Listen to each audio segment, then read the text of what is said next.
I have a feeling you're going to either love or hate this one because maybe it's a little gross because it's inspired by germs or bacteria.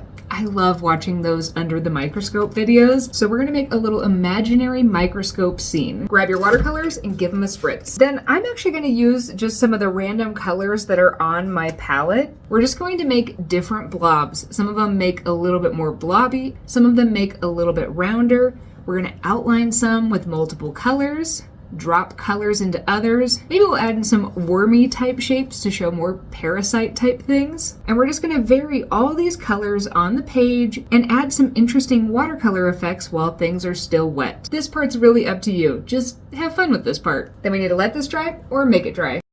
And then once it's dry, I'm going to be using metallic watercolors to add in some additional effects. I'm going to give them some little legs or phalanges. In some of them, I might give them some different cell walls, and in some of them, I might give them some little inner parts, all using this metallic watercolor. There is something very satisfying about this and also really pretty to me. Is it based in reality? Absolutely not. But I bet somebody who knows more about microbiology or biology than me could adapt this to make this a lesson on cellular parts or single-celled organisms. And I think that'd be really cool.